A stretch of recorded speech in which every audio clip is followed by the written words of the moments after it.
Merci Valérie.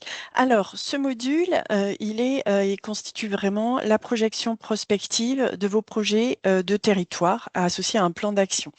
Ce qu'on va pouvoir y faire en grande masse, et je vais y revenir, c'est définir une trajectoire cible. Et puis, vous avez des éléments qui sont pré-remplis pour vous faciliter l'exercice, de pouvoir remplir un plan d'action de manière assez détaillée, et je vais y revenir aussi. Et puis, vous avez un simulateur des impacts associés à ce plan d'action. On peut aussi partager cette stratégie et choisir de la partager avec l'échelle supra, infra, etc. On a par ailleurs accès à cet endroit-là aussi au simulateur mobilité. On n'a pas développé, mais si vous allez naviguer, vous verrez que depuis très très peu, il y a aussi un simulateur ENR. Voilà. Donc, je m'étendrai pas dessus. Il est tout neuf. Voilà. Valérie, peut-être pour détailler un peu plus. Euh, le préalable, bien entendu, c'est de créer, et Valérie insistait, sur la création de comptes parce que ça vous permet de conserver ces stratégies territoriales. Sinon, elles s'effacent et l'exercice est assez, on va dire, complet et ce serait dommage de perdre toute cette planification et ces simulations que vous avez pu déjà entrer à l'échelle de votre territoire. Donc là, on a pris une échelle de territoire, l'Albigeois, la communauté d'agglo de l'Albigeois, un EPCI. Donc l'idée, c'est bien de nommer. Vous pouvez créer plusieurs stratégies aussi, donc les enregistrer, les partager. Ensuite, concrètement, voilà, je redétaille pas, hein, vous choisissez votre échelle de territoire, c'est toujours la même mécanique, vous la nommez et ensuite elle se capitalise dans mes stratégies territoriales et puis vous pouvez en créer d'autres. On peut passer, Valérie. Alors, voilà, la grande mécanique, elle est en trois temps. C'est ce que je vous disais. On a des trajectoires. Vous avez les objectifs de plan climat par ailleurs. On choisit, on paramètre les actions par secteur qu'on souhaite agréger. Et ensuite, on peut visualiser, on lance la moulinette et on peut visualiser les impacts des actions relatives à la trajectoire cible. Donc, bien entendu, ça veut dire qu'il faut que vous prépariez vos éléments à entrer et ça vous fait des très belles simulations pour bien identifier votre plan d'action et ses impacts avant de basculer, dans le cadre d'un plan climat, par exemple, sur l'outil tête de l'ADEME qui vous permettra de suivre ce plan d'action. Donc, on a un principe de trois onglets. Vous voyez en haut à gauche, toujours sur le même principe du carré rose qu'on vous a sélectionné, trajectoire. Mais on voit aussi action, impact qui apparaissent. Dans l'onglet trajectoire, on a des approches de trajectoire sur la consommation d'énergie, la production d'énergie renouvelable, les émissions de gaz à effet de serre. Et puis, on a les trajectoires cibles, plan climat et région à énergie positive. Donc, vous voyez qu'elles sont tracées. Vous pouvez dessiner ces trajectoires soit avec des chiffres. Vous voyez les tableaux d'émissions de gaz à effet de serre, par exemple, Valérie navigue là, les petites flèches roses. Vous pouvez les remplir à la main ou vous pouvez simplement les faire bouger directement sur le graphique et ajuster votre trajectoire à cet endroit-là. On n'oublie pas de sauvegarder. Voilà.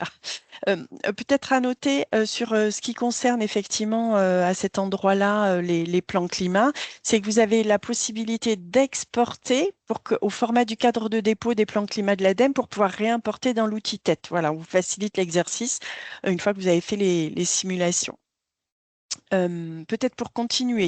Donc, on passe ensuite au plan d'action. Le plan d'action, il est sectoriel. On a 5 domaines d'action. On peut remplir le sujet bâtiment, le secteur, le domaine bâtiment, mobilité durable, industrie, agriculture, production renouvelable.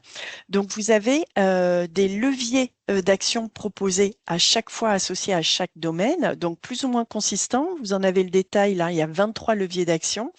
La rénovation pour le bâtiment, la rénovation résidentielle, tertiaire, les équipements de chauffage résidentiel, les équipements de chauffage tertiaire. Ça veut dire que vous programmez des objectifs de votre plan d'action de rénovation sur ces secteurs-là et vous pouvez les remplir sur la même logique, soit à la main en termes de chiffres pour pouvoir ensuite les projeter dans le module d'impact simulation des impacts. Sur l'action mobilité et le domaine mobilité durable, on peut avoir des effets leviers sur le changement de motorisation, les transports en commun, sur la réduction des distances parcourues, sur les trajets domicile-travail ou sur l'augmentation du covoiturage. Sur les actions industrie, vous avez les effets leviers de réduction de consommation énergétique dans l'industrie et de réduction des émissions de gaz à effet de serre non énergétiques dans l'industrie. Sur l'agriculture, deux effets leviers, la réduction des consommations énergétiques dans l'agriculture, la réduction des émissions de gaz à effet de serre non énergétiques dans l'agriculture. Et sur la production, dans le domaine de la production renouvelable, vous avez les centrales photovoltaïques au sol, les toitures photovoltaïques pour le résidentiel en petite toiture, le toiture photovoltaïque dans le tertiaire industrie sur les grandes toitures, les toitures photovoltaïques, les ombrières de parking, les parcs éoliens, les petites centrales hydroélectriques, méthaniseurs en injection, méthaniseurs en cogénération, les réseaux de chaleur ENR et gaz, les chaufferies bois pour l'industrie, les installations solaires thermiques combinées, chauffage et eau chaude sanitaire, ECS, et puis les installations solaires thermiques, eau chaude sanitaire sur logement collectif. Donc ça, on l'enrichit au fil de l'eau. Aujourd'hui, ce sont tous les effets leviers qu'on vous propose d'activer dans ce module stratégie pour faire ces simulations. Valérie, peut-être pour continuer. Voilà, donc quand on est à l'intérieur, à quoi ça ressemble? On choisit et on a la possibilité de rentrer à la main en fait ces projections et de manière assez détaillée, puisqu'on peut avoir des paramètres avancés que je ne vais pas vous détailler, puisque je vous invite, on n'est pas en format de formation non plus, mais voilà, vous pouvez vraiment dimensionner les actions pour chaque année, ensuite linéaire, vous le remplissez à la main, vous pouvez affiner ensuite les paramètres avec des pourcentages, des valeurs, etc. On a essayé de vous faciliter au maximum les paramétrages par rapport à votre réalité de plan d'action.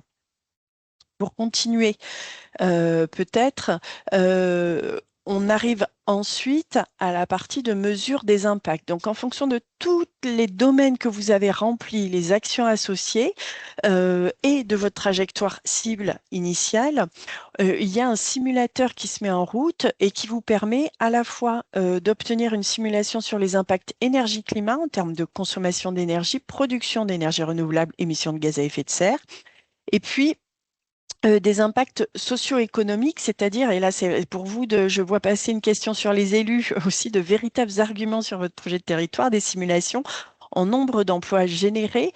Ça s'appuie d'ailleurs sur l'outil de l'ADEME que vous connaissez peut-être, Territoire Emploi, là, qui permet ces simulations, la valeur ajoutée générée, la facture énergétique, les retombées fiscales et l'investissement. Donc c'est assez complet, on est bien dans un outil de simulation qui vous permet ensuite une projection en plan d'action et en suivi de plan d'action. Peut-être quelques détails pour vous montrer un peu voilà, la représentation. Une fois que ces impacts, que la simulation, la moulinette a tourné, vous avez des graphiques qui vous permettent de voir ces projections et puis ces trajectoires cibles en termes d'impact par ailleurs sur les différents indicateurs d'impact qu'on vous propose. Voilà pour l'exercice. Donc, je vous invite vraiment à le faire aussi. On vous en reparlera, mais il y a des formations qui sont organisées pour les collectivités, élus techniciens, mais ça reste des formations techniques pour répondre pour partie à la question. On peut faire des présentations ponctuellement, mais c'est vrai qu'on fait plutôt des présentations collectives. Et on encourage plutôt les gens qui accompagnent les territoires ou qui portent des projets de territoire à se saisir de la technicité aussi de l'outil pour pouvoir faire du porté à connaissance auprès de leurs élus, représentants et gouvernance. Voilà, on l'indiquait tout à l'heure, la possibilité d'export, non? Tu as été trop vite encore. Voilà. La possibilité d'export au format Excel dans la mesure où vous avez un projet de type plan climat et qui vous permet de directement réinjecter dans le cadre de dépôt de l'ADEME qui vous est nécessaire en tout cas. Et vous avez aussi l'export Excel des impacts, ce qui vous permet de retraiter, de regarder, d'avoir en tout cas des outils bureautiques accessibles aussi pour peut-être retravailler ces données à souhait. Ensuite, oui. Alors, je l'ai indiqué peut-être en préalable, mais je vais y revenir. Alors, créer un compte, ça veut dire conserver et enregistrer sa stratégie territoriale quand on l'a créée, et ça permet de les exporter, les retravailler, les partager les mettre à jour.